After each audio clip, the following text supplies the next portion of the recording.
you want to announce something? Yes. Okay. Hold on. I need to grab the surveys first, because otherwise people are going to. Calm down.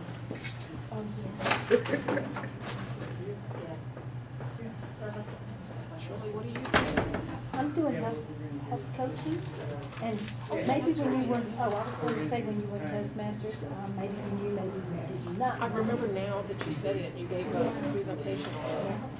And I've been giving some presentations. I'm working on my website and my logo, and Are you doing your website pretty open? no, I'm not.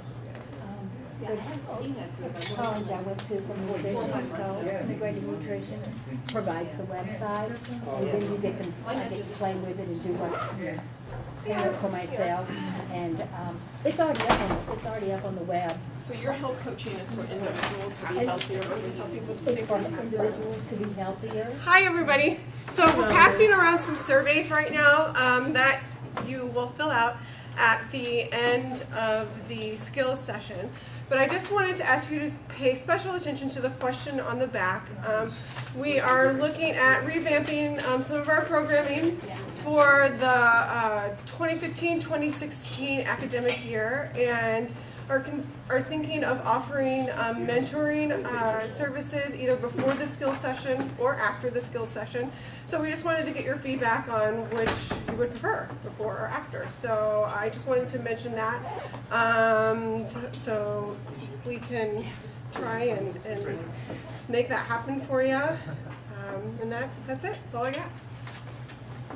Okay, well, welcome. First, the explanation for the tie and such. I was invited to the Chancellor's residence this morning, so I thought it would be a good idea to wear a tie. I just kept it on. Let's see, so today's workshop is on financial projections. I already cautioned some people that they may get a little bit bored, because if you have been at other venues, some of the material is similar to what I presented at other places, and I see the same faces occasionally. So if you were at, say, the Balsa Foundation workshop, you'll see some similarities. But this is number 6, workshop number 6, and the next workshop is going to be the last, workshop number 7. And at that point, I pretty much will have said everything that I know, I think, about entrepreneurship. So you should know as much as I know. Let's see, first, 2 quick advertisements, if I may. In fact, even before then, so this facility that you see here, as of January 2016, will be the home of the Scandlaris Center. So instead of, these little cubicles that we have just for us bureaucrats, what it will be is a place for students and faculty and anybody else who wants to come.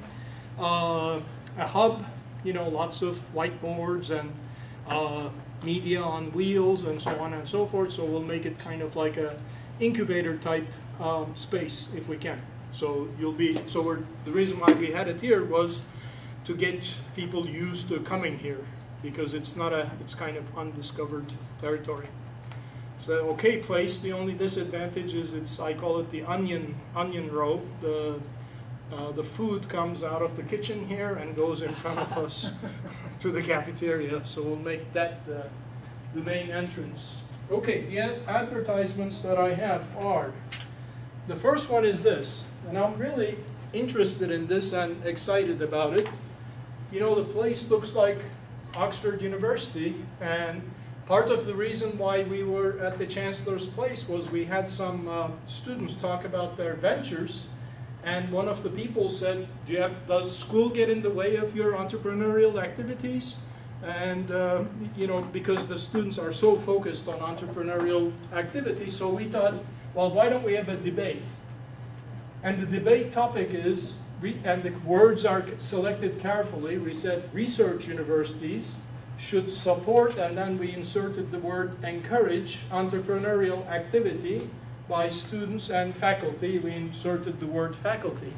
Because, one line of thinking is that universities are not supposed to be in the entrepreneurship area. We create knowledge, right? So what is this new thing that you're telling us to do about let's become entrepreneurial? So we thought, let's put it out there as a debate and see what type of a discussion follows. So you're invited to that, March 25th, 5:30 p.m. in a very beautiful lounge called the Umrath Lounge, almost like built for a debate. The second thing that we have is a healthcare hackathon, March 20 through 22 at the CIC, Cambridge Innovation Center. That is also going to be an interesting activity, I hope.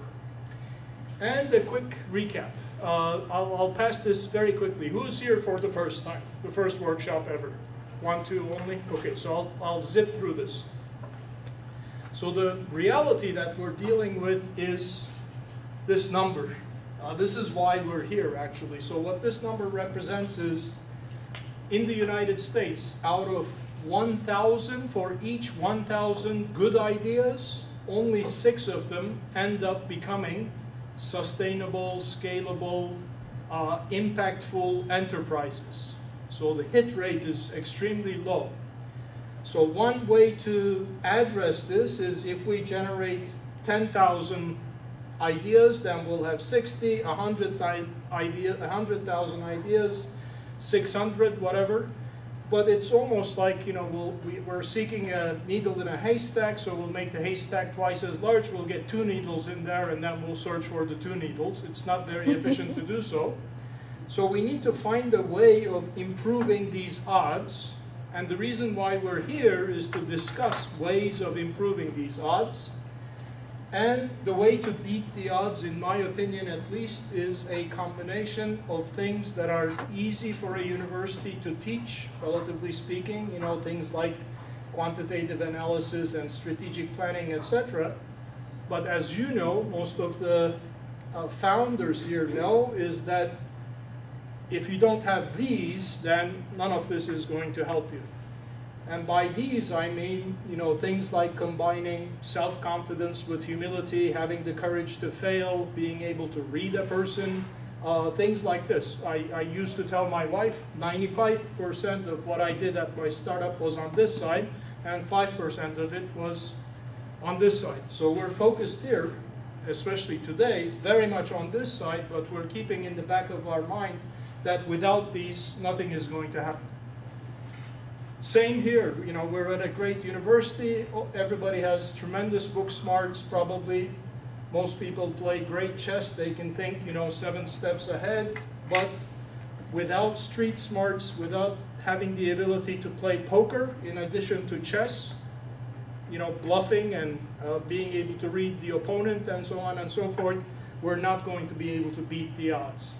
And then the combination of language and culture of science and technology, coupled with the language and culture of business. Without being able to combine the two, again, we're at the mercy of that 6 over 1,000 number.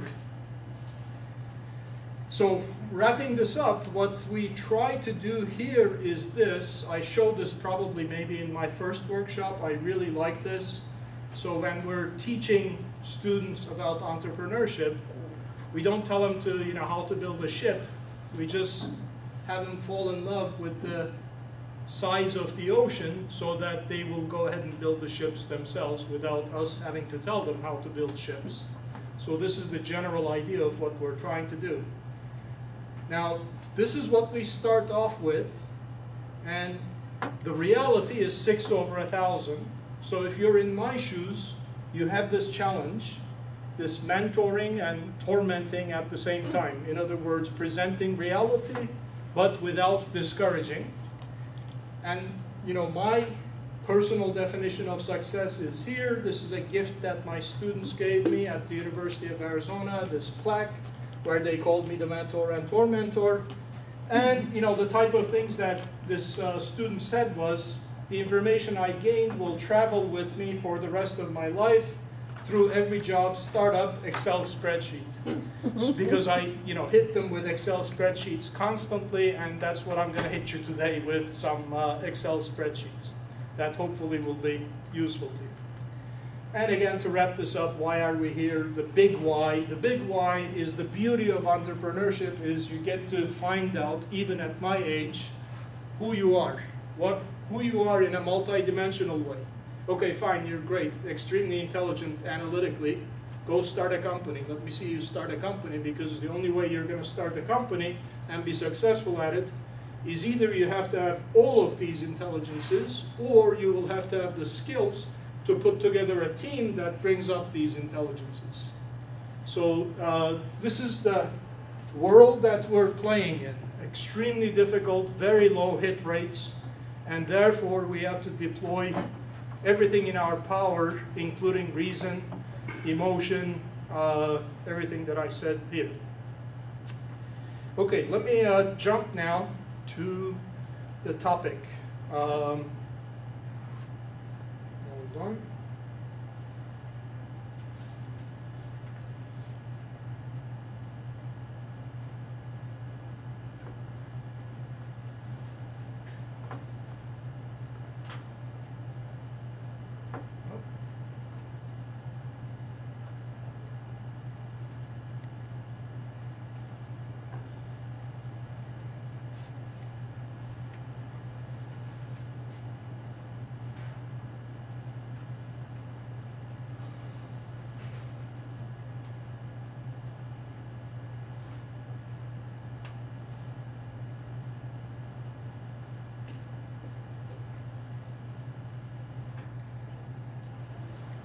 Okay, so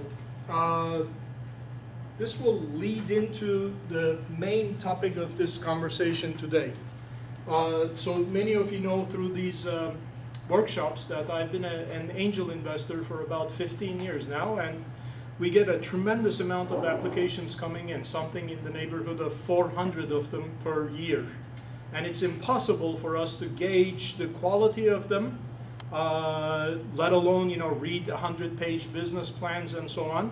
And so what we ask founders to do is to give us a single-page document, no more than 2-page long document, in this particular format. And eventually I'll be focusing on this side and the building of these numbers in a few seconds. But the person or persons that you'll be facing are those people who read the first paragraph and make a decision as to whether I want to read the rest of this or not. Because we're looking for reasons not to go ahead because the supply is so large.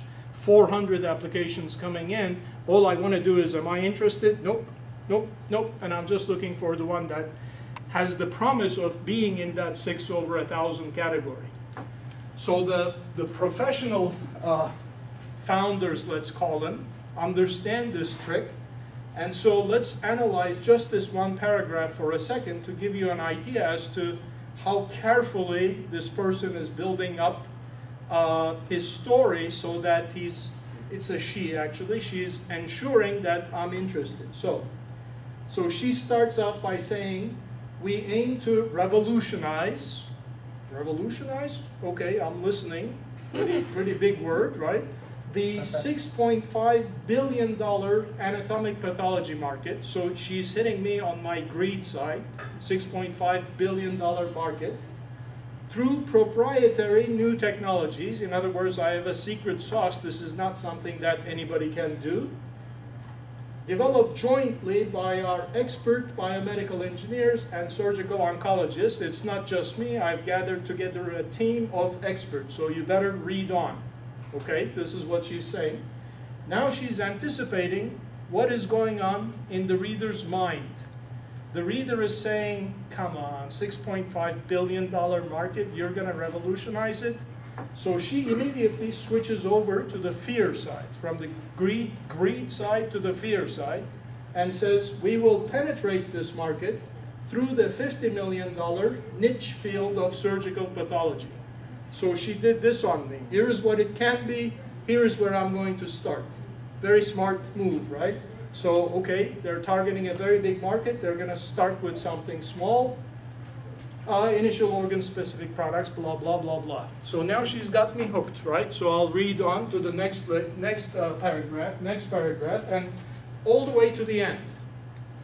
At the end of this whole thing, we require, typically, organized angel investor groups will require a financial projection summary that looks like this. 5 years out, revenues, expenditures, and net profit. So, $5,416,000 of revenue projected in 2014. What's the logical question? How did you come up with this? Right? Defend this number for me. There's no room for you to defend it here, but if I'm intrigued enough by these numbers, you'll get a second date where we're going to say, explain to me how you came up with this number. So that's the topic of today's workshop, explaining in a very robust way how you came up with all of these numbers. With me?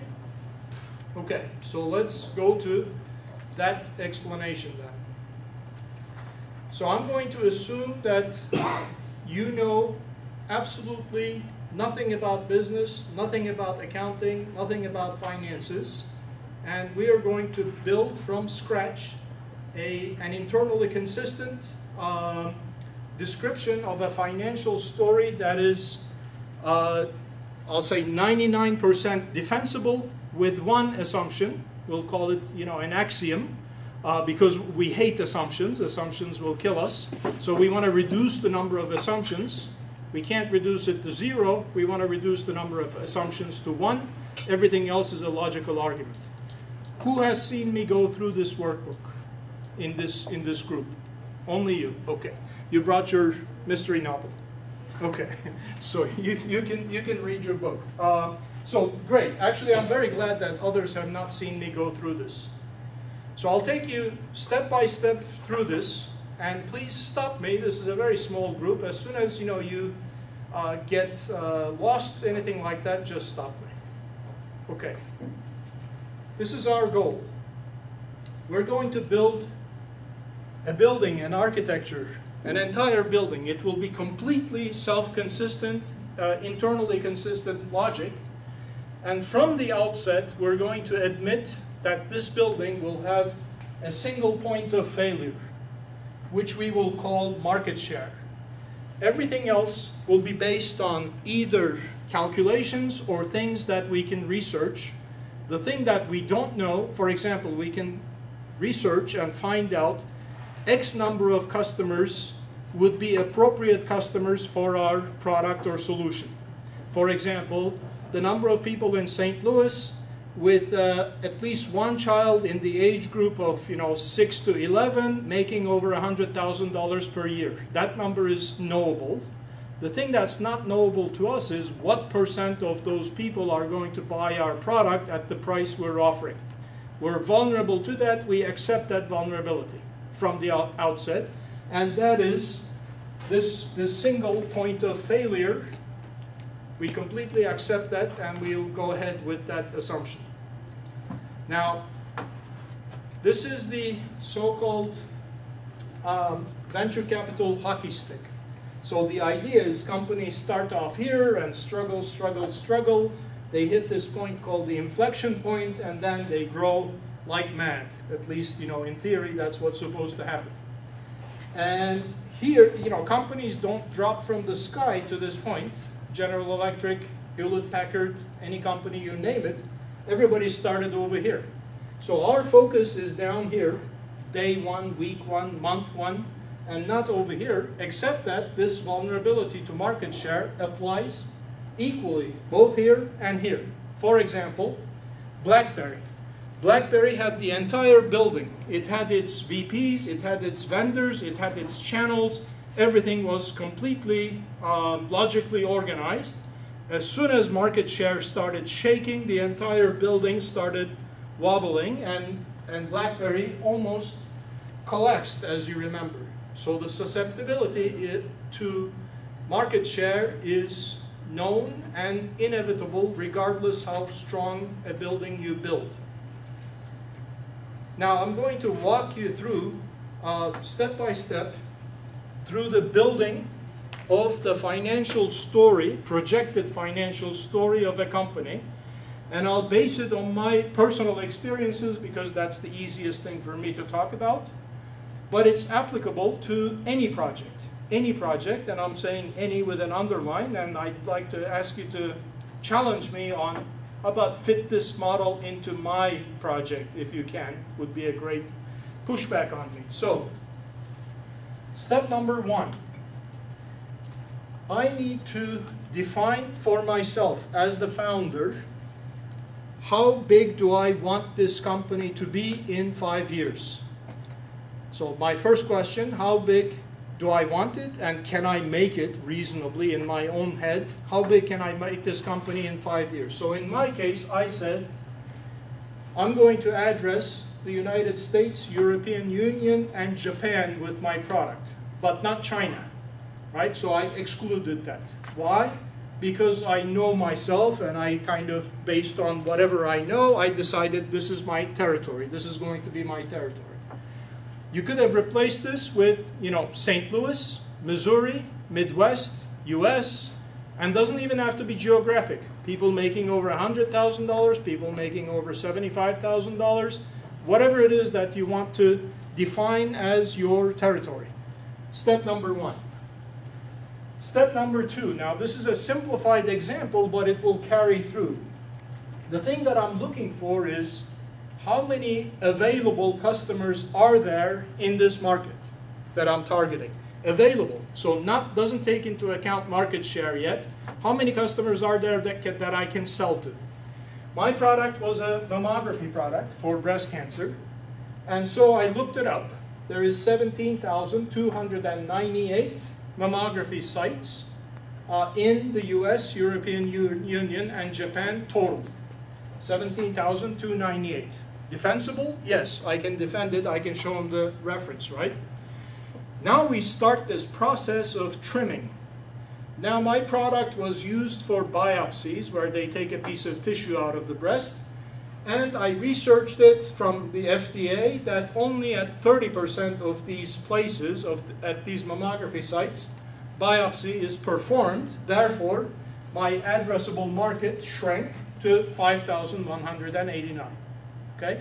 So again, going back to this example of, the other example I like is something that my students used to work on, which is an ebook for children with autism, whereby mom takes a picture of the child's toy, sends it to the company.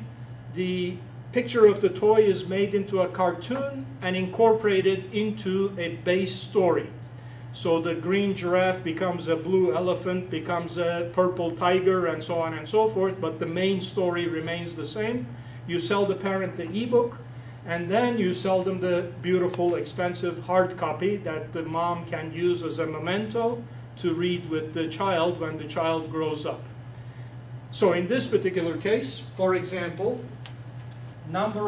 so I say I'm just going to attack Midwest in 5 years, so Midwest.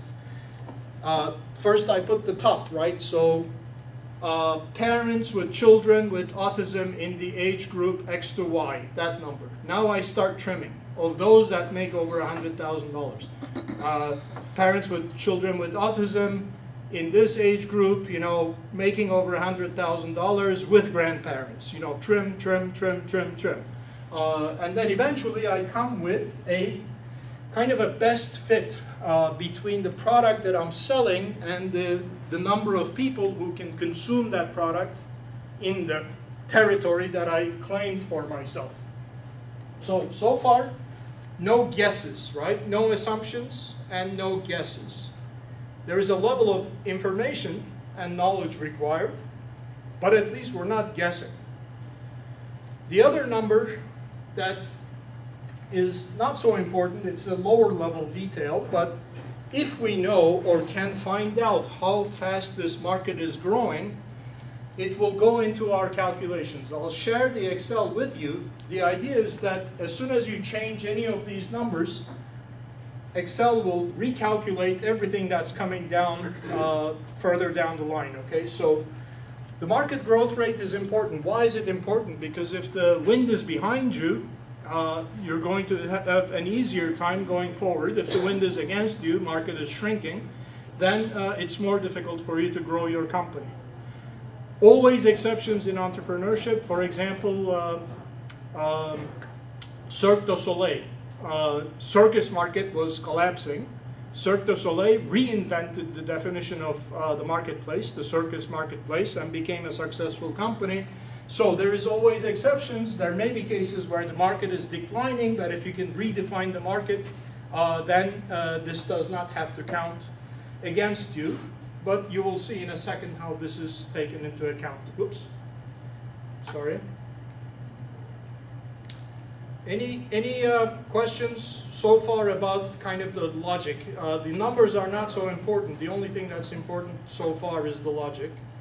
Now we enter a critical part here, where the numbers are combined with strategy. Okay.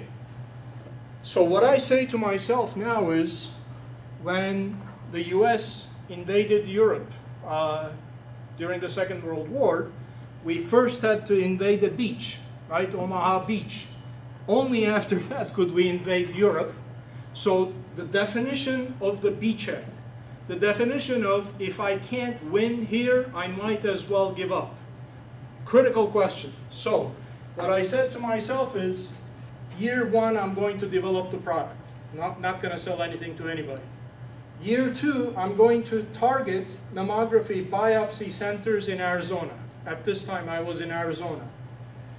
Year three, top 20% of the largest biopsy centers in the US, all US biopsy centers, and then all US, EU, Japanese mammography biopsy centers. And these numbers are calculated from up above. If you don't have the number, you do a so-called Fermi approximation, which is, I took the ratio of the population of the US to the population of Arizona and multiplied it by the number of mammo units in the US. It's a close enough approximation. If I don't have the time to research this, I can use those tricks, assuming that the US population is uniform, that mammography centers are distributed uniformly across the country. This is still not my market share. This is available market. There is 133 potential customers for me in Arizona, is all I'm saying. Now, if in year number one, a company from Japan came to me and said, we want to buy one of your products, would I say to them, nope, sorry, I can't sell you anything, I'm just focusing in Arizona? Absolutely not. I'll take the customer. Except that I will not spend any of my precious resources in trying to attract customers from the European Union or Japan in year number one.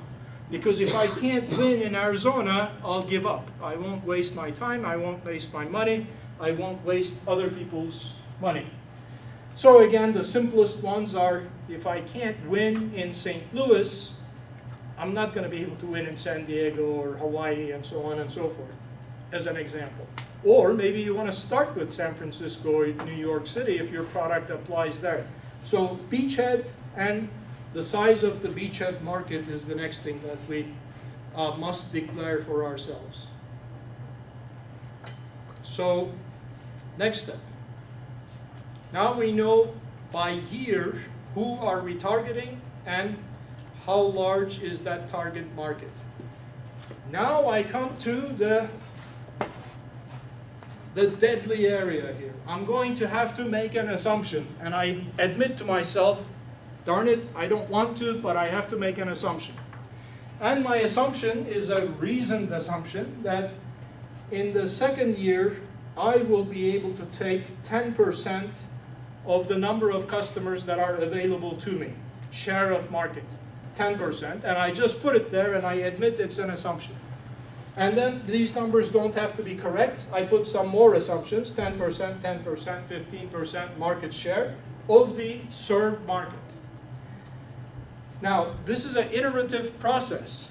If in year number one I can't sell 13 units in Arizona and I sell only 2 units in Arizona, what is the likelihood that I'm going to capture this type of market share in the US and Europe and so on and so forth? Very low. Therefore, when reality, this is critical, when reality replaces this assumption, I do a reforecast of the subsequent years based on what reality told me in the first year. The other thing that I do is I play what-if scenarios, which Excel allows us to do. I put 5% there and see what happens completely, all the full picture, 2%, 5%, 10%, 18%, and see what happens. So based on these assumptions, I'm going to sell these number of units, 13, 144, 574, blah, blah. So now I have my projection of the number of units that I think I can sell. I have a question. Yes. When you go to your angels, will you give them a range of best case, worst case, or is that just too confusing? So it depends on the angel, and it depends on how, some angels are very much portfolio oriented, so I'm going to invest in 20 companies that sound good to me, and if there's a Facebook among them, it will cover all my losses and so on. There are other angels like myself, the tormentor angels, where I'm not going to make a bet until I understand everything about your business and what assumption you're making. I'll come back to that several times. So the idea is, though, that you and me as the investor and you and the founder, we're going to work on this together, and we're going to decide together what's a reasonable assumption. That protects you completely because investors hate surprises, right? So you're going to come back to me and say, remember when we sat down and we jointly decided 10% sounded like a reasonable share of market? Well, I get 7%, so I need another $50,000. As opposed to you saying to me, you know, guaranteed I'll sell 13 units, and then, oops, sorry, I need another $50,000, I'll probably hate you, right? Because you surprised me. So I think transparency and discussion is going to help that 6 over 1,000. That's what we're dealing with here, 6 over 1,000. Yeah. How do you decide your benchmark for failure? So like suppose in year 1 you sell 2 units instead of 13 you predicted. Like, does that mean you're just going to like get out of the business, or do you stay around and reforecast for your next 4 years? Esther, I couldn't quite hear you, but if you get, when do you declare failure and walk away is the question, as I understand it? How do you decide at that point you just want to get out Yeah. versus stay? Right. So this too, unfortunately, you know, unlike chemistry and mathematics, every answer that we give you starts with it depends. For example, it depends on the patience of your spouse. If your spouse says, you know, are you crazy? What are you doing here? You know, lost the house already and now you're going to lose the car.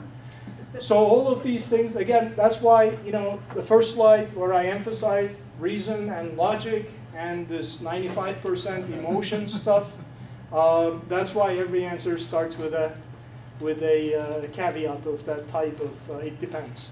But, you know, Steve Jobs said, once you get the train out of the train station, everything becomes much easier. The difficulty is just getting the train started. By then you will have had a sense of whether this is worth continuing or not, but you have to keep checking yourself. I mean, one big reason for the 6 over 1,000 is the human nature to fall in love with the baby, and the baby is beautiful regardless what, and that's deadly. You know, real babies are beautiful, but ventures are not babies. If they're ugly, we have to declare them ugly and move on to another one. Okay, so the methodology so far is like this. Now the next important step. We only decided now a projection about how many units we can sell. The next thing that we have to determine is the price per unit. And that has nothing to do with the cost. I didn't even talk about the cost so far, right? So what will the market tolerate? What does that mean? What that means is, what is the price of the next best alternative that the customer has? The customer always has a next best alternative. What is its price? And is yours so much better than the next best alternative that you can charge them a premium price for it? Or you're not playing the premium price angle, you're playing a Walmart angle. So what is the next best alternative? Key question. So what's the beachhead was one key question. The second question is, what is the next best alternative? I don't have the slide here. I could dig it up for you, and I may have mentioned it at prior workshops. My first product was a acrylic piece, machined acrylic piece. Cost $17, price $2,995 because the next best alternative was a vacuum deposition of gold. It was a quality control device, we called it, for digital mammography. So price and cost completely unconnected. So I say price determined by competitive analysis. Now another thing that I'm doing is trying to convey through this Excel some of the concepts that show up in the real world. What I'm doing is I'm declining the price, as you can see. 15,000, 13,500, 12, and then 10. Why? Because what happens is, initially you pick the low-hanging fruit. Those are the customers that are willing to pay a high price. As you try to reach for the higher-hanging fruit, customers say, I'll buy it, but I need a discount. So you got to give them some discounts. And if you're a successful company and you're generating profits, I don't care how many patents you have, there will be alternatives presented, there will be competition which will force you to cut down your price. So I build in a price reduction year after year. Okay? So now I have the ability to create and to show and to defend my own little hockey stick in terms of revenue. So I haven't talked about cost yet, but just the top line, how much revenue can I generate? This is my hockey stick. Now, what are the simplifying factors here? First of all, I would never have a one product company. It just doesn't happen. If I can get this train out of the train station, let's assume that you're in year number 3, and you're a company that's generating $2 million in revenue. In reality, what happens is you're at trade shows, customers are talking to you, and they will say, we love the product and what we need now is X. So there will be new products coming in because the train is now out of the train station. You will be able to add new sources of product, new sources of revenue coming in, increasing this slope even further. Secondly, we hate companies that are unable to generate recurring revenue. Buying customers is extremely expensive. So in my case, for instance, I have to go to a trade show, I have to take them out to dinner. So now I got this customer. Now the reality is I have to keep selling him stuff or selling her stuff. So disposables, if I can't find anything to sell them because I sold them a piece of capital equipment, I'll sell them extended warranty. 10% of the price per year after 2 years of warranty. I have to generate recurring revenue whenever I can. So that is not shown here either, but this is the top line. So we got, go ahead. I just want to ask a little question. Yeah. In the first page that you showed us where it was the business summary, did they allude to the fact that there were different products or that would be saved in their full-fledged business In the plan? full-fledged business plan. So the one-pager is just to get a first date. And then, in fact, I could show you the business plan. There is many new products coming in for different types of cancers, and they're spread over time. And this type of analysis is done for each type of cancer, so it's 100% defensible except for market share. So you don't have to get, as a reader or an investor, you don't have to get a whiff of that. No, Because no. you said in the first part, that was that money that Yeah. really attracted you. Yeah, so what attracted me was think big, start small. So this person gets the idea of think big, start small, check. Now we'll fill in the details as to is it possible and how is she going to do it and so on and so forth. So now I have this top line. And by the way, you know, this is really exactly how we construct this, because the next step, for example, that we deploy is something called cost of goods sold. So we focus now on how much is it going to cost us to produce one more unit of product. So in my case, it's a hardware product. If it were software, the cost of goods sold could be zero. You could just build some software and then keep selling it. There wouldn't be any, you know, construction cost on a unit-by-unit basis. So now again, I have to do research. This looks simple in the surface, but actually it's quite complicated, you know, in terms of finding. For example, to indicate that, what I said was, I'm going to have to get $2,000 worth of materials to build my product, and I'm going to have 12 man hours. I'm sorry, $12 per hour 8 hours of work will be involved at $12 an hour and 15% overhead, unemployment insurance, blah, blah, that I will pay for the people who manufacture the product. So I do take into account in some detail so that I can defend this number, right? I want to be able to defend everything that I put up here. So I say, I do some research and it takes 8 man hours. The market rate for that labor is $12 and the overhead is $15. So I have my materials cost, labor costs, and you could have an other. Other could be, for example, shipping. What is critical is that that other category must be proportional to the number of units you're shipping. The higher the number of units shipped, the higher that number, then it falls under the cost of goods sold category. So for example, customer service, the more customers you have, the more you have to spend on customer service. Therefore, sometimes people will put customer service as a cost of goods sold. If it's proportional, like this space, the rent, I have to live with the rent. It's not directly proportional to the number of units that I produce. That may be a step function relationship, but I peel out of this things like rent, health insurance, lawyers' fees, and so on and so forth, and I'm just focused on how much does it cost to produce the product. The question people will ask you is, what is the so-called gross profit margin? So the gross profit margin, the definition of it is the price that you're selling it at minus the cost of producing the product. So price minus the cost, but only the cost of production, divided by the price. So gross margin cannot be more than 100%, because if your cost is 0, it's price over price, 100%. So for software companies, this margin is going to be close to 100%. In my case, it's between 86% and 81%. For a medical device company, this is a must-have, this type of very high gross profit margin. So what I'm saying is I'm going to sell it for $15,000. It'll cost me $2,000 to manufacture it.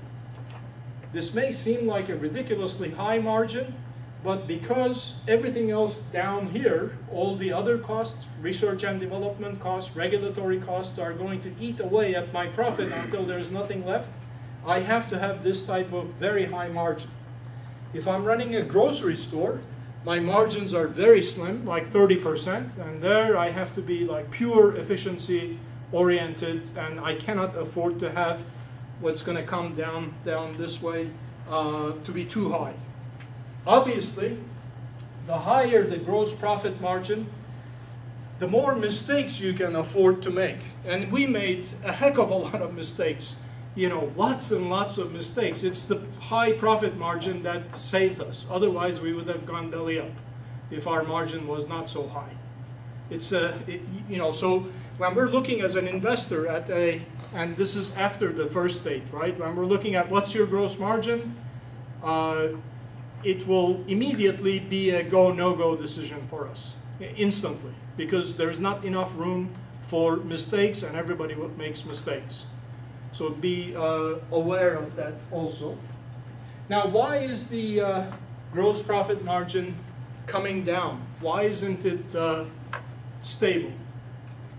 Sales price and Because we drop the price year after year. That's why the margin is coming down. Now, typically, what happens is, as volume goes up, the cost of producing the product, like the material cost, if I buy 6 of something, I'll pay a price.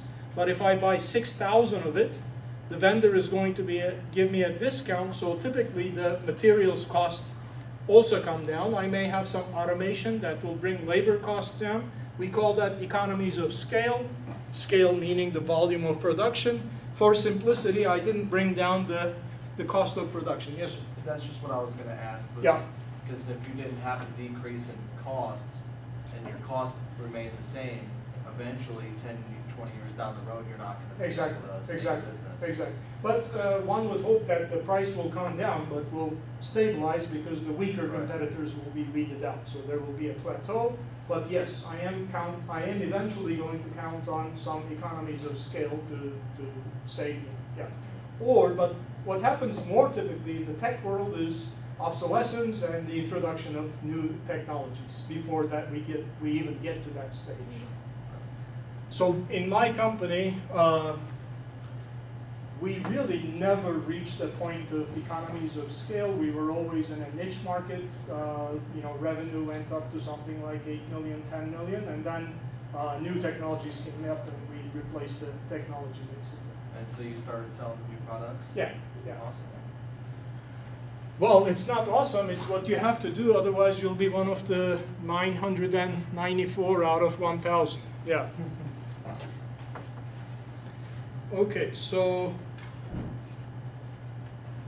Okay, now we have this thing called the gross profit. So this is the profit that I'm projecting after deducting the cost of producing my product or service from the amount of money that I get for selling my product and service.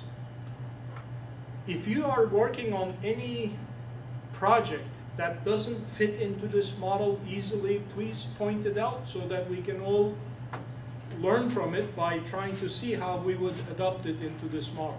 But even a restaurant, right, fits exactly into this. We ask a restaurant, what's your margin going to be? What is Chipotle's margin? What's McDonald's margin? What's the margin of the little tiny Chinese restaurant? Still exactly the same process. How many customers are there eating at restaurants at the intersection of, I just moved here, so Maryland and Euclid, whatever. What's the total available market there? What percentage of those people are going to eat at your restaurant? Are you going to be able to increase that number, etc.? The next major cost item for us is payroll expenses,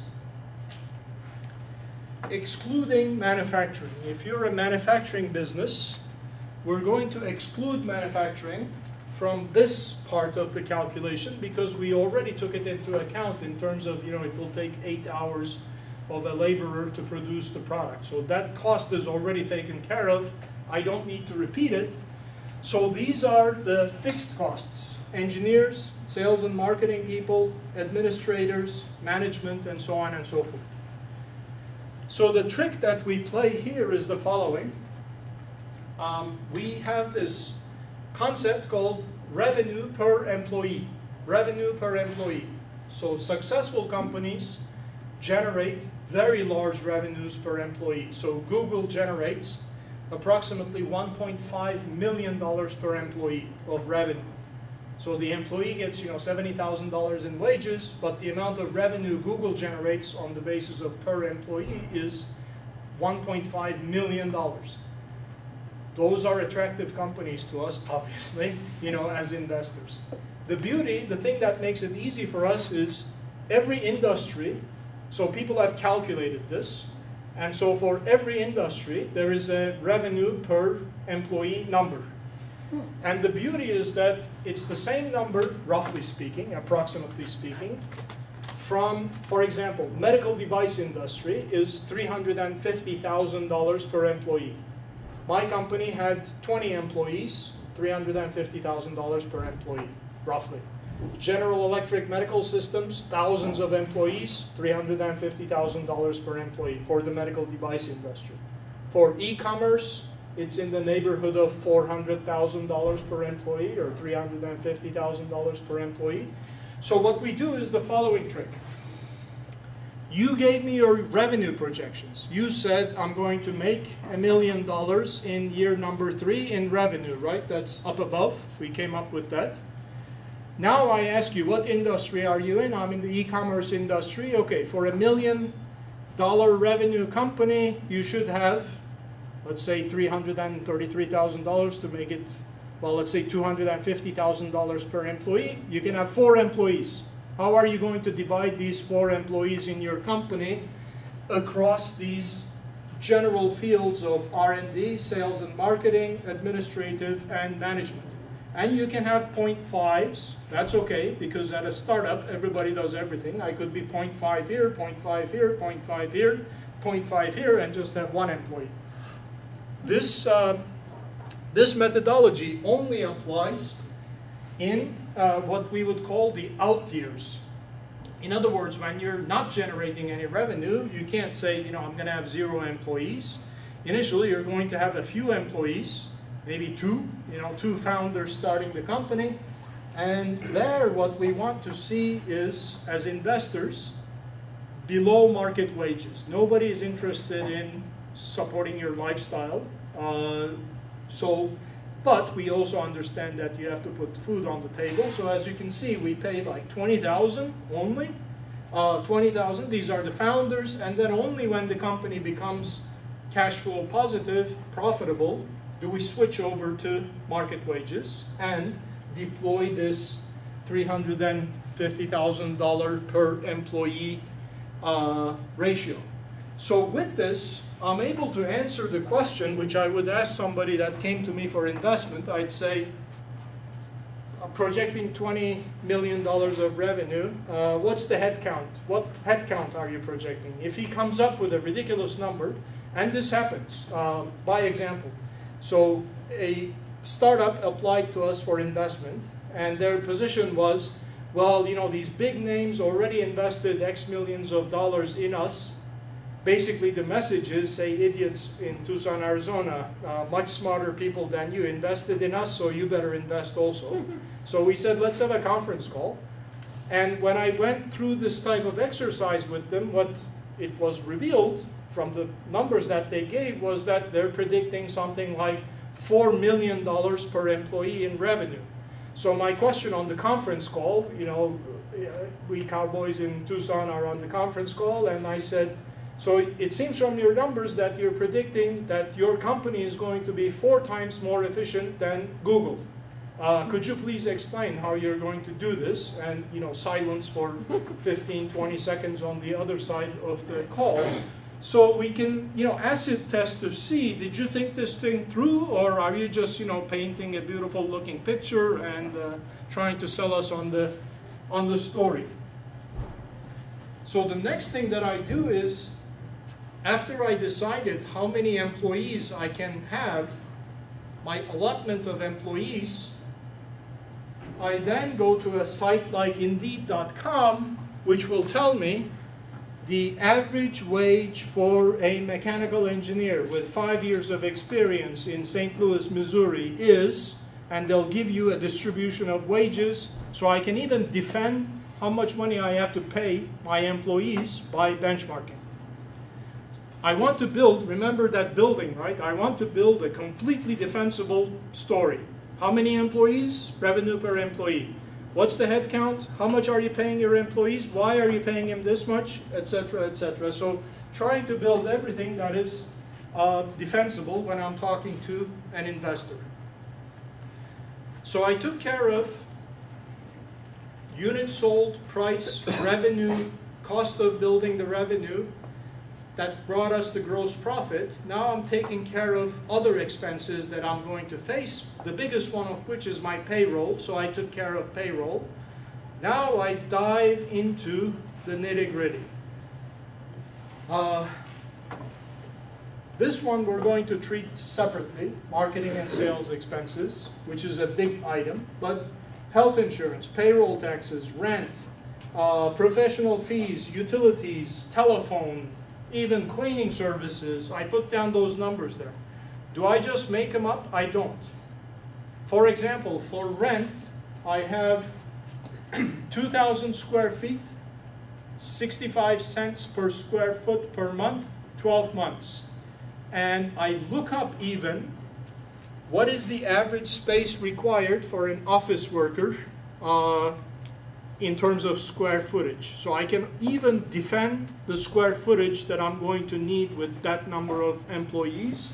And in terms of 65 cents per square foot, I go to a site like Tucson Industrial Realty and show them this spot that would do the job for us costs this much. So it's a bit of work, but I'm trying to predict the future, which is impossible to do, and therefore I need to build my case as strongly as possible, as defensively as possible, so that I can have a reasonable conversation with the person who's going to risk his money on me. Now, the complex area is this entry. Marketing. First, let's separate out marketing costs from sales costs. I don't like it when people say marketing and sales costs because they're really different things. So marketing is bringing people into the funnel. For example, bringing people to your website is a marketing expense. Converting those people who came to the website to paying customers is a conversion, and that's a sale, closing the sale, right? So the concept hidden here, which I'm going to hit in a second, is the following. Is it possible to calculate what is a reasonable marketing expenditure for a given company? And the answer is yes, in a very precise manner, well, as precise as entrepreneurship can get, but it's a calculatable number, and it's not just a percentage of revenue. Percentage of revenue is just a double check on whether it makes sense at all in the out years. I'll spend 20% of my revenue on marketing. Well, if you're making $100,000 in revenue and you're trying to crank the company up to become a multi-million-dollar company, you're not going to get there by spending $20,000 in marketing. How much money should I spend on marketing to achieve the projections that I'm showing is a whole other topic that I'm going to hit after we get done with this. But let's for now assume that marketing and sales numbers are given to you somehow. So then we come up with all these other expenses. How do you come up with these? You got to talk to people. I have like furniture, maintenance, supplies, postage and delivery, telephone, trying to forget nothing, because the more specific I am, the more credible I am, and I know that I'm going to be asking for people's money. So, when I put this all together, just focus on just this section here for now. I now have the story of the company. But it's not just a story because I can defend it to a certain extent, with the exception of market share. And the story looks like a reasonable story that we're used to seeing. First year, no sales, and a loss of $260,000. Second year, we're beginning to generate some sales, but we have an even bigger loss. Third year, we're breaking even, and by year number 5, Mr. Investor, I'm projecting a $14 million revenue company with $5 million of net profit by year number 5. If you don't believe me, let's go up and take a look at where I failed. What mistakes did I make? You show me. If you don't believe my numbers, then you show me your numbers. I said I'll pay 65 cents per square foot. If you want, if you found a place for 30 cents, let's put that number in there. So once we have some type of agreement on the financial projections, now we can start discussing the investment that's necessary. I'll come to you in just one second. And why do we need investment? Because typically, somebody has got to fill in this hole. And it's either you or your parents. The bank won't do it. What's the last choice? Professional investors who invest money. And why are they investing money is what we'll talk about in a second. What about, and this wouldn't be maybe a capital intensive business, but what about capital expenditures? Yeah, so capital equipment, I purposefully did not include it here because, so depreciation, Small. so it would come under depreciation into this Excel. And you hit it right on the money. So what I'm ignoring here are the other two statements, the balance sheet and the cash flow. And I'm going to get to them if time permits in a second. But I made a simplifying assumption that this company did not have to buy expensive capital equipment. So let's assume either they leased it and the leased expenses were put into the profit and loss, or it was small enough that it's covered by the depreciation costs. And you wouldn't an investor add that back to the depreciation since it's a non-cash expense, do you think? So the investor, again, depends on the sophistication level of the investor. I would look at the cash flow statements like a hawk too, because that's where I would determine whether I would make an investment and whether that investment level was consistent with the needs of the business. So profit and loss, in many cases, doesn't mean much to me, because if the receivable cycle is 6 months or the sales cycle is 12 months, those are the type of things that kill a company that won't show up in the P&L right away. But that's a layer of complication that we're going to come to. So in fact, even here, I'm going to show you one more layer of complication here. So I have to treat this like an onion, right? So this is not so simple. So this is the first layer of the onion to make some very broad assumptions, very broad approximations. And then once we understand this, we can take another Excel spreadsheet that I'm going to show you where we don't have to make these simplifying assumptions. What do I mean by that? What I mean by that is this is not what you would do in real life, right? So this is the simple approximation.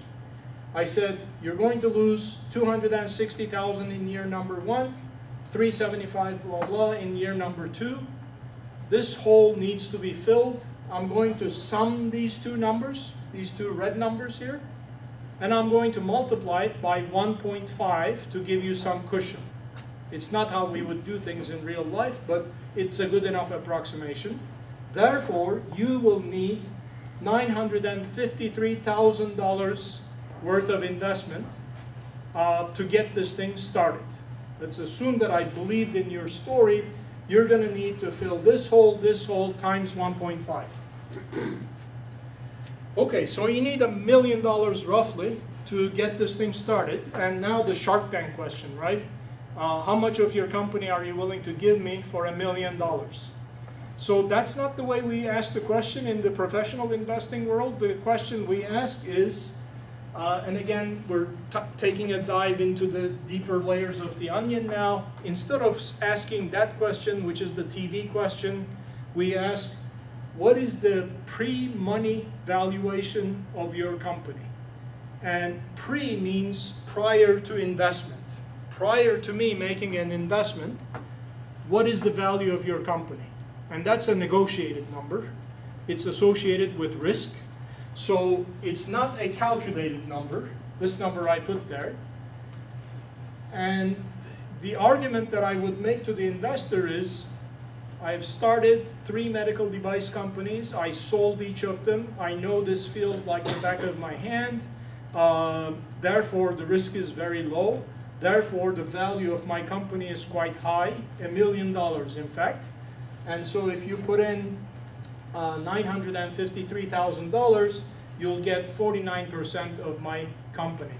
But the argument is about the value of the company prior to investment. And the only thing that matters there is how much de-risking has taken place. If you come to me and you say, I have an idea, in my mind I'm saying value of idea, 0, pre-money value 0. If I invest a nickel, I own 100% of the company, no go, goodbye. Come back to me when you have a prototype, de-risk. Come back to me when you have 3 potential customers who say, if you build it, I will buy.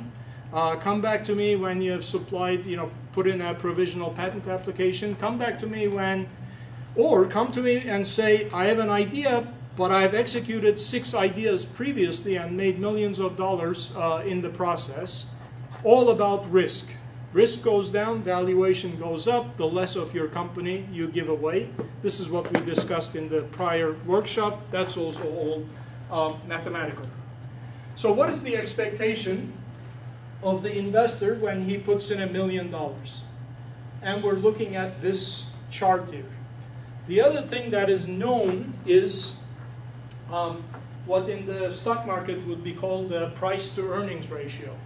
So we look at the net profit of $4.8 million, $5 million in year number 5, $5 million of profit. And I can show you, Mr. Investor, in this medical device business, there has been 20 acquisitions last year, and the average multiple that GE, say, was willing to pay for companies that it acquired was 10 times the net profit. So, so the value of this company, acquisition value of this company could be 5 million multiplied by the price to earnings ratio of 10, $50 million. And if we sell this company in year number 5 for $50 million, you will get 49% of that because that's the percentage of the company you own. And you will get a return on investment of 25-fold your money. So now we have presented a simplified version of how we would come about with a proposition for a financial story that makes sense, that's defensible, including an investment story.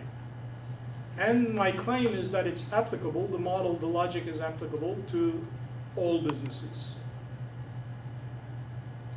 Any questions so far? So I'll make I think, Jessica, you'll collect and distribute the Excels? Stacy will, yeah, she's the one who's Okay. doing the communication. Okay. Okay, I'll so, get the surveys as well, so we can fill those out. I think Stacy's got this as well. okay. So now, as I mentioned, this was the kind of financial projections 101. Now let's go to financial projections 201, let's say. Now this one is a bit more complicated.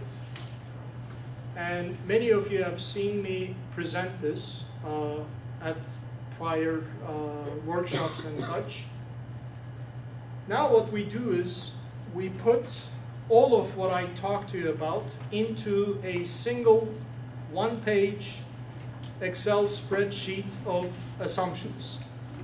So the things that I talked to you about, what's the total available market? You know, that was the 5-year territory that I want to claim. What's the growth rate of the market? Let me skip over the innovators and early adopters for a second. The number of monetized units, revenue per unit, in other words, price per unit, material cost, labor cost, other costs, things that we talked about up to now. Then we add some more assumptions. When will sales start? From the time of investment as being counted as 0 times 0, in year number 1, year number 2, year number 3, you enter that. In what month are sales going to start? Ninth month of the first year. First month's unit sales is going to be 10, and we'll sell a total of 30 in the remaining 3 months. What is the sales cycle from the time that I send my first email to a potential customer to the time that I get a purchase order? How long does that take? Not money, but just the purchase order. Does it take 18 months like it would if the university was my customer? Or does it take a week if I was a, some other like restaurant or whatever? So you need to have a sense as to what is the average amount of time that it will take to convert. So for example, you can imagine I'll put out a TV ad in St. Louis, so there will be a spike associated with the time I put the TV ad, and then I'll see a corresponding spike in revenue after some time. What is that delay time? That's my sales cycle. So that is very critical for a reason that I'm going to describe to you in a second, associated with how much money do we need to spend on marketing. So it's a function of the sales cycle as well as other things. And one of the other things is this thing called the churn rate. So churn rate typically is associated with subscription models, where the churn rate means, like churn rate of 34% there means 34% of my customers will no longer be my customers after a year. I will have lost those customers, either to competition or to some other alternative. Why is that so important? Because now I have to replace those customers. I have to spend marketing money to buy new customers to replace the customers that I lost. The lower the churn rate, the better off I am. Now, the churn rate may have nuances. In my case, for example, medical device. So I sold them a piece of capital equipment. You might argue that the churn rate doesn't make sense, but I mentioned to you that I won't get into a business unless if there is recurring revenue. And so the recurring revenue component is subject to churn rate. If I sell them a disposable along with my capital equipment, and if a competitor comes in and produces another disposable as an alternative, then that will be counted as churn rate for that component of the revenue.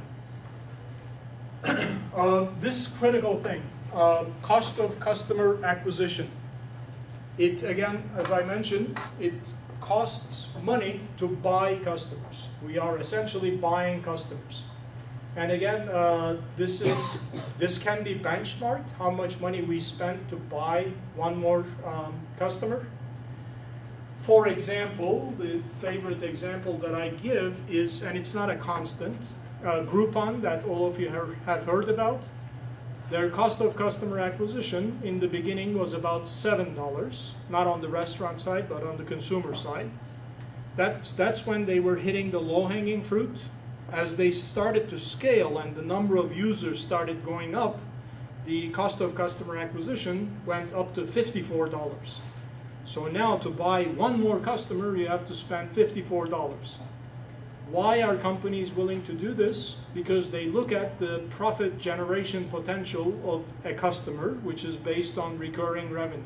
So Amazon is willing to spend $50 to buy a new customer, because the sum total of all the profits that that customer will generate to Amazon far exceeds that $50. So that's the calculation that is made, which is a critical number here, cost of customer acquisition. So when I get an application for investment, one of the first things I look at is their cost of customer acquisition assumption. If it's a consumer product, apps, for example, these are all known because they're benchmarked. There are other app companies, we know what their cost of customer acquisition has been. If you're a B2B company selling to a business, a small-sized business, probably if I don't see some number in the neighborhood of $6,000 cost of customer acquisition for a small business to convert a small business into a customer, then you're either on the low side, hardly anybody is ever on the higher side than what I have as a benchmark, but that's a number that we'll watch like a hawk. Then the head count is also incorporated into the calculations by two parts: non-payroll research and development, general and administrative, and non-payroll marketing expenses, number of sales and marketing employees, number of R&D employees, number of general administrative employees, receivable cycle, meaning how long does it take for our customers to pay us. In this particular case, this person is claiming 7 days. Under normal circumstances, 45 days, 60 days in a business-to-business environment would be quite normal. 90 days would be normal, which would have a huge impact on how much cash you need to run this company. Inventory cycle, if you're sitting on inventory. Payables, how many days will your vendors give you before they demand money? Now here he's probably right, because this is a startup, it will be cash on delivery type situation. Here is where we take into account the capital expenditures that you were mentioning in here. And now this particular Excel, what it does is it takes these assumptions and automatically, based on all these assumptions, calculates the profit and loss statement, the balance sheet, the cash flow, the dilution of investors as new investment is needed, based on how big are the cash flow holes as your company grows bigger and bigger, of the market penetration assumptions, monetization, revenue growth, economies of scale, gross margin, everything that I talked to you about. So this must be a software type company because they're claiming their assumptions are yielding 100% gross margin. Cost of customer acquisition, reasonableness of marketing expenditures, the headcount that we talked about based on revenue per employee, etc. So, yeah.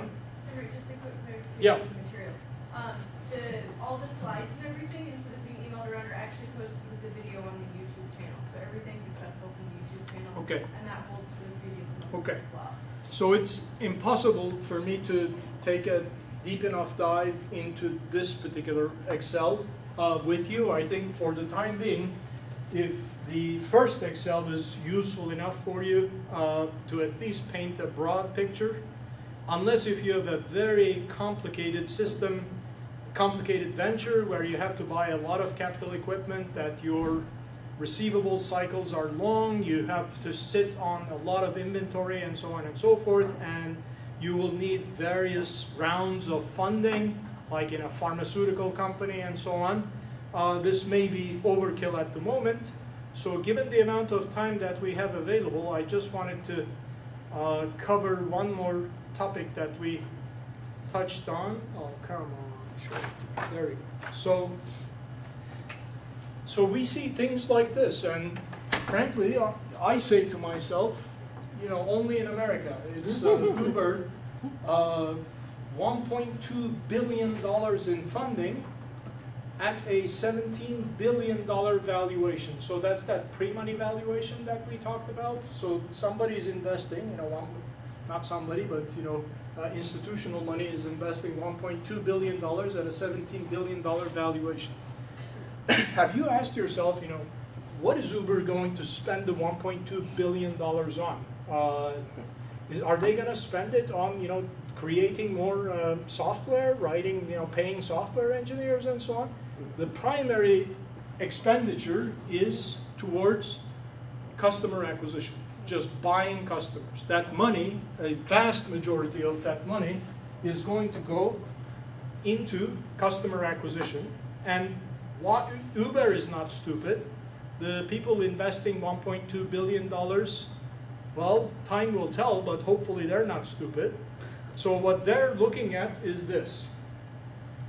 They're comparing the lifetime value of a customer. What that means is you sum up, remember I talked about gross profit, the amount of profit that a customer generates over and over and over again during the time that that customer interacts with Uber. They look at that number and they compare it to how much they're willing to spend on gaining that customer. Typical number back of the envelope is if that number exceeds 5, lifetime value of the customer expressed in sum of gross profits, not just revenue, but gross profits. If it's 5 times better than cost of customer acquisition, it's probably a go. So this balance is what they're looking at. And if we take a look at it in my favorite world of Excel, let's take this through step by step again. So this is a hypothetical situation, right?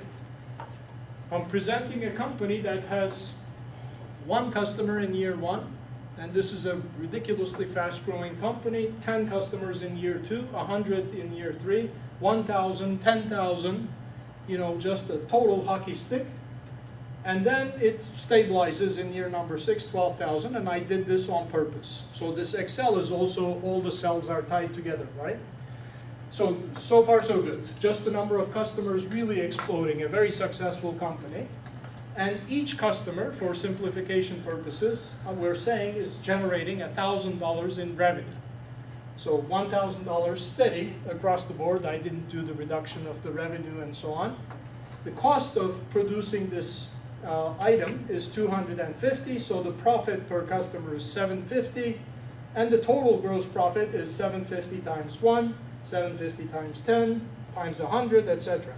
So we have a beautiful company that is growing and generating gross profits, right? So I'm going to ignore rent, health insurance, employees, blah, blah, everything else, and just look at the cost of customer acquisition. How much money do I have to spend to gain 1 more of these customers? And let's say it's $200. And how long does it take after I spend this money? Remember that TV ad spike example that I gave? before that customer becomes a revenue generating customer for me. And in this case, I assume 12 months. $200 to gain a customer, and it takes me 12 months to convert that customer into revenue generator. So now, in year 1, I have to buy this customer. Because the sales cycle is 12 months, I have to buy these 10 customers also. You agree? Because it takes me 12 months to convert them into revenue generators. In year two, I have to buy I already bought these customers, so in year 2, I have to buy year 3's customers. In year 3, I have to buy year 4's customers. And I have to spend the money that is necessary to buy these customers in year number 2. So 100 new customers at $250 each. So when we look at the bottom line of net profits, this company that's growing like crazy has a loss, a bigger loss, a bigger loss, a bigger loss, and an even bigger loss. And as soon as I slow the thing down, I don't know if you can see all the way down here, when I slow it down, then we start making a profit. So Uber's $1.2 million is going to cover this hole. And the reason why they're willing to tolerate this hole is because they are generating this type of growth rate. Yes, ma'am. Why is the cost per customer different than the cost to customer acquisition? What's the difference in those two lines? Oh, okay, yes. So cost of customer acquisition is the amount of money I'm willing to spend to gain you as a customer. Okay. I'll take you out to dinner, I'll give you a demo, I'll give you a product that you can use for free for 3 months, etc., etc. Okay. Cost per customer is the cost that I have to spend at the factory to produce 1 unit that I can sell to this customer. Okay. Yeah, so in fact, I confused you. I should have said cost per unit. Okay. You know, I'm assuming that each customer buys 1 unit to simplify it. Okay. And that unit, I'm charging him $1,000 for it, and it costs me $250 to produce that unit. All right. So I'm separating out the cost of producing the product from the cost of buying the customer. Separating out the cost of producing the product, and then another expense, which is to go out there and buy a customer who will buy this product that I just built. So this is complete reality in the case of Uber. So in my case, this is what happened. I remember very distinctly. So February, we went to a trade show, and by that time, we had purchase orders equal to all of our prior year sales. And I know that the company could implode because the manufacturing operation could not catch up with the demand. So I had to put the brakes on. So I had 2 options. One, go to venture capital and say, demand is here, give me money, we're facing this type of a situation. Or I would step on the brakes and let the manufacturing operation catch up with our ability to sell. And again, this is the founder's decision at that stage before outside investors come into the play. I chose the put on the brakes method. VC would have never allowed me to do this. This is what they would have asked me to do. What was the chance that I was taking? There was demand. I put on the brakes. Somebody else comes in with this type of money and bypasses me and captures the market. So my choice was take VC money, go for broke, you know, go big or die, or control your life. I chose to control my life. I'm not saying it was the right decision. It turned out to be right for me, but would not be the right decision every time. Again, you know, it depends. Reason, emotion, who you are, etc. They all come into play. But we do face this all the time. Any questions? I'll stop here. I know that we tossed a whole bunch of stuff at you, but all clear. Okay, thank you much. I appreciate it.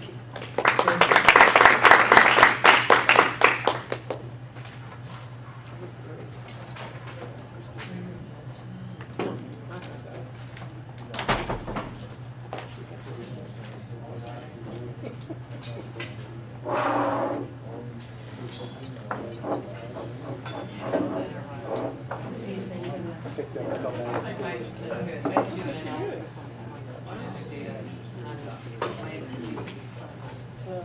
just leave the screen down and on. Okay, but I do need to take minutes. Oh, yeah, no, Stacy's got, our laptop in the office, so we're good on that. And, it was funny because She's been posting everything on YouTube, so that's all the materials are.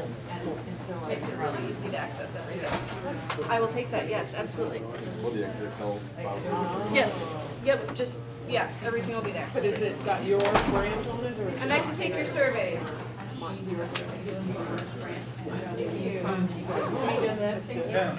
What happened is, two experiments. So happy to add about the winner also? Yes, yep. But it's fun, it's. Are you making it? Well, I like, oh, that's good. How long have we been making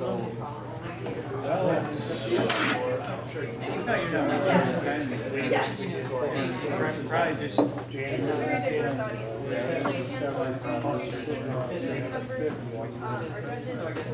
Thank you.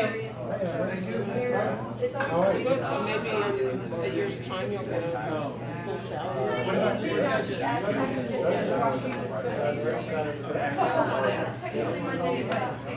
would do that. why don't you just try and use these aren't gonna be here. And I forgot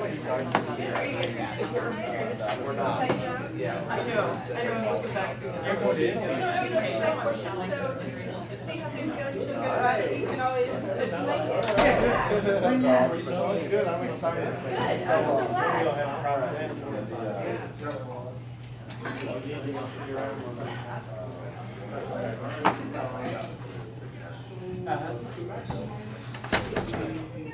Thanks, appreciate it. No problem, thanks for Yeah, coming. I just push it off.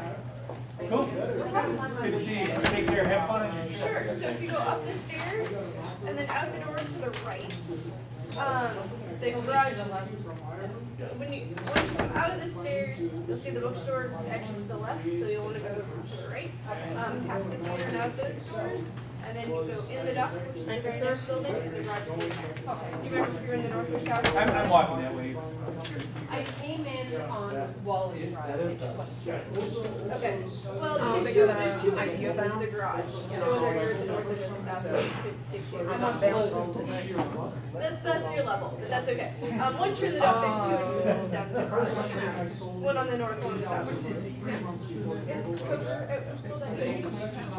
Yeah, and I think the big thing was the University of USC question. Got it. And you know what, they're probably because Kendall started this, and I still started I'm just really like, sometimes families Meet you. and then it sort of Are you one of the teachers or one of the judges or just? Excellent. Yeah, and the truth was, when they started, there was really no startup scene in St. Louis. Yeah, it'll be a little bit of a smaller pitching thing, but we invited like all these students. Yeah, basically. I mean, it technically starts Monday, but everybody's like, you know, they start figuring out on Wednesday. Yeah. Yeah, they're very busy, so class. But it's, There's some professors that are like, well, you know, start. Right, to the shed. everything, so. I was thinking about this because we were trying to figure out when we look for, in this part of my business company, you look for investments or whatnot, and I realized why I'm doing this so much fun, I love numbers. Well, I work for the skin layers. Yeah.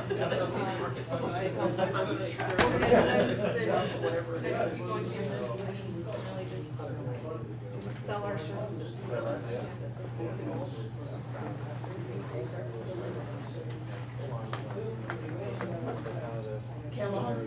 Yeah, I mean, yeah, it's a long line. So we provide programming around that. We don't necessarily have classes, but in our series, like the idea about it is. So what happens if you go down Local startups. We have a pre-orientation program for anything freshmen or interested in that kind of stuff.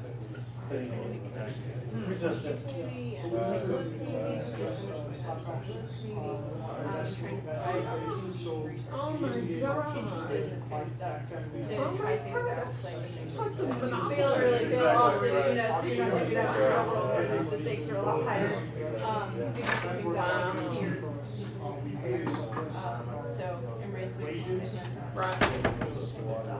So you combine it, There's like, everybody, there's a whole worksheet that they put publicly got it on in how they. your- oh, absolutely. Yeah, they did their formula. Absolutely, yeah, we And had, that's what my, I think, well, that's what my husband was, like, I don't have enough money to do Did you ever it. think how As a Nobody, representative, I can tell you the yeah. Just and so we it's did our sugar-coated transparent story of one company did it. It's a great song. We actually Base it on that. funding for I mean, there would be no Snapchat That the without. other company does, and he has not decided whether he's certified or not, but that's how I got the data. We actually That other have company made it public, so I'm like, It's a really good program, really fun.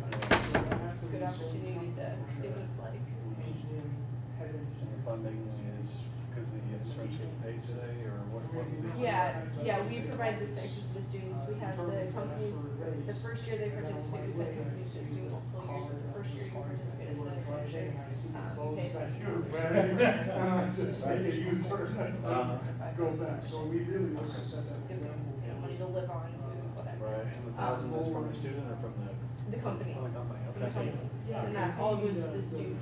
If a company participates second or third year of the next year, they pay $2,000 a year after that. More Seeing situations. value in it, right? Yeah, They're like, okay, this exactly. worked out great. Yeah, but and we're then not- the goal is to hopefully the venture succeeds to the point. I heard you say that Answers is before, kind as of I our was looking at my benchmark. They husband's started jeans out, with holes in the he- back of them and he whatnot. did And, pretty much launched Answers out of this classwork. well, for a computer geek, Hosted some of our. it's not in the features, needs, but finally this year I was like, okay, when they, what, you know, two barely paid new $1,000 pairs of so jeans, we're gonna splurge. Now to they're to the point where they're beyond Yeah. called the startup phase, and they go through the course and they hire dozens of interns on a regular basis. So Yeah, the yeah, whole that's- organization is actually get to that point. The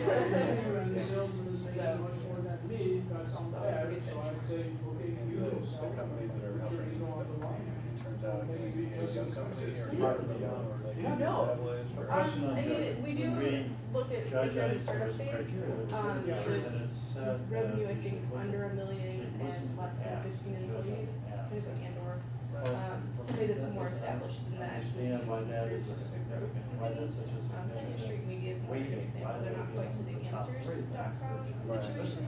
But they are, you know, $1 million in revenue area. So they do have an intern this summer, but they're responsible for all of the we're having to help make those connections and stuff. So we like to see people return in that way. And I would be. Hi Sandy, I'm Jessica.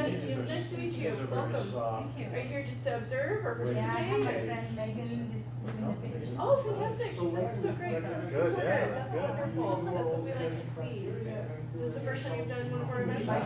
Okay. Are you a student here or? I'm doing my executive MBA course here. Oh, fantastic. And doing the hatchery First program. time presenters. Okay. Oh, Megan Berry.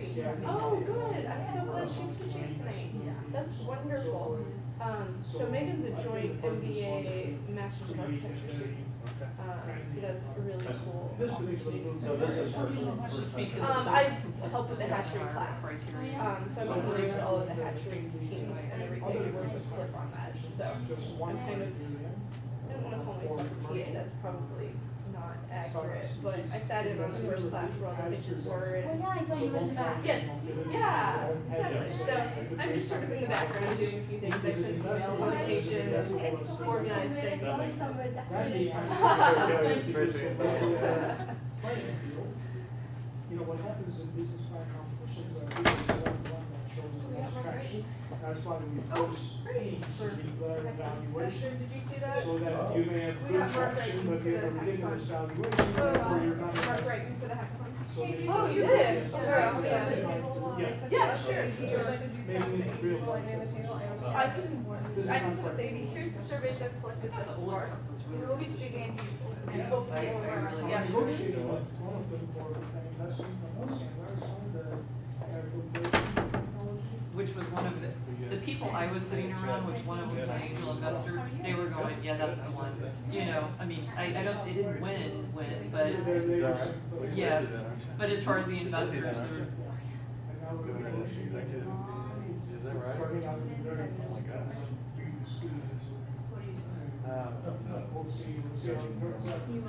I'm seeing very well prepared. Real estate investment.